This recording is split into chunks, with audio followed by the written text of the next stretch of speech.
right, everyone. We're going to start. Welcome to Tales at Night. This is your library happy hour, and we are the Winnipeg Public Library. Welcome to Tales at Night, from home.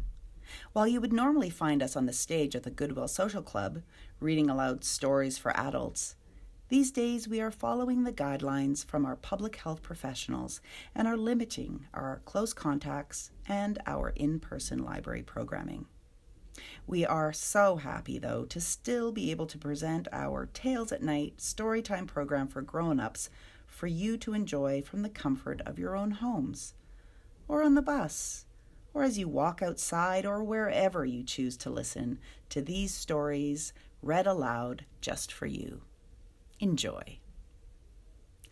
Please note that these stories are written and read aloud for adults and are not recommended for children.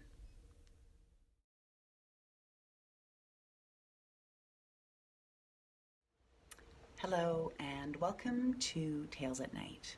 My name is Kirsten and I am the librarian at the Harvey Smith Library.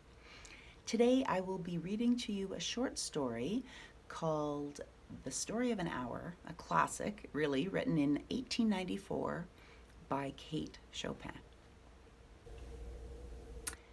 Knowing that Mrs. Mallard was afflicted with a heart trouble, great care was taken to break to her as gently as possible the news of her husband's death.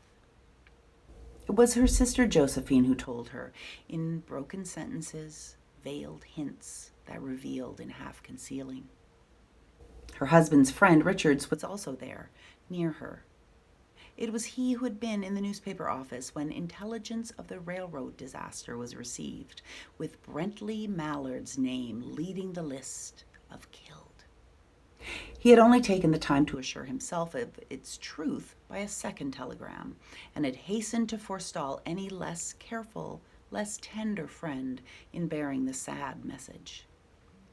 She did not hear the story, as many women have heard the same, with a paralyzed inability to accept its significance.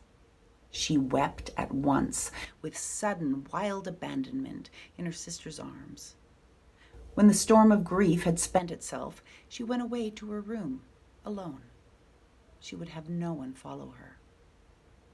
There stood, facing the open window, a comfortable, roomy armchair. Into this she sank, pressed down by a physical exhaustion that haunted her body and seemed to reach into her soul. She could see in the open square before her house the tops of trees that were all aquiver with the new spring life. The delicious breath of rain was in the air. In the street below, a peddler was crying his wares.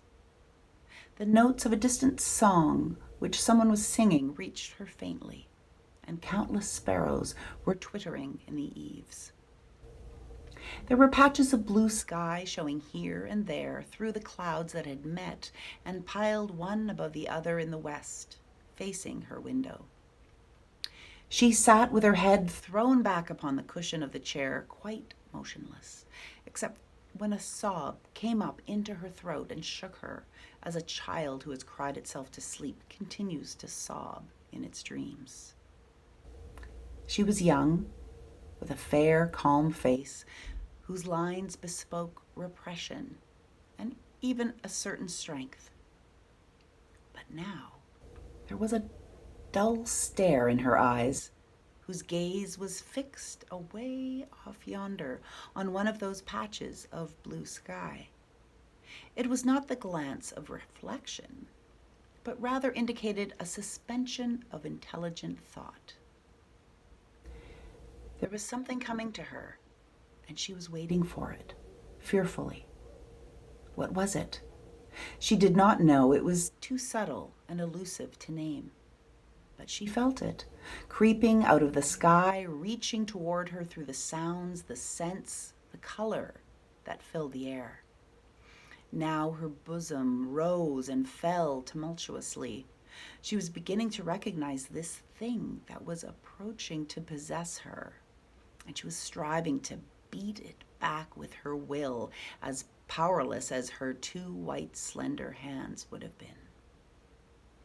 When she abandoned herself, a little whispered word escaped her slightly parted lips. She said it over and over under her breath. Free, free, free. The vacant stare and the look of terror that had followed it went from her eyes. They stayed keen and bright. Her pulses beat fast, and the coursing blood warmed and relaxed every inch of her body. She did not stop to ask if it were or were not a monstrous joy that held her. A clear and exalted perception enabled her to dismiss the suggestion as trivial. She knew that she would weep again when she saw the kind, tender hands folded in death, the face that had never looked save with love upon her, fixed and gray and dead. But she saw beyond that bitter moment a long procession of years to come that would belong to her, absolutely. And she opened and spread her arms out to them in welcome. There would be no one to live for her during those coming years. She would live for herself. There would be no powerful will bending hers in that blind persistence with which men and women believe they have a right to impose a private will upon a fellow creature. A kind intention or a cruel intention made the act seem no less a crime as she looked upon it in that brief moment of illumination. And yet she had loved him. Sometimes, often she had not. What did it matter? What could love, the unsolved mystery, count for in face of this possession of self-assertion, which she suddenly recognized as the strongest impulse of her being? Free. Body and soul. Free, she kept whispering. Josephine was kneeling before the closed door with her lips pressed to the keyhole, imploring for admission. Louise, open the door. I beg, open the door. You will make yourself ill. What are you doing, Louise? For heaven's sakes, open the door. Go away. I'm not making myself ill. No, she was drinking in a very elixir of life through that open window. Her fancy was running riot along those days ahead of her, spring days and summer days and all sorts of days that would be her own. She breathed a quick prayer that life might be long. It was only yesterday she had thought with a shudder that life might be long. She arose at length and opened the door to her sister's importunities. There was a feverish triumph in her eyes, and she carried herself unwittingly like a goddess of victory. She clasped her sister's waist, and together they descended the stairs. Richard stood waiting for them at the bottom. Someone was opening the front door with a latchkey. It was Brentley Mallard who entered, a little travel-stained, composedly carrying his gripsack and umbrella. He had been far from the scene of an accident and did not even know there had been one. He stood amazed at Josephine's piercing cry, at Richard's quick motion to screen him from the view of his wife. But Richard was too late. When the doctors came, they said she had died of heart disease, of joy that kills. And that is the story of an hour by Kate Chopin. Thanks so much, and we'll see you again soon.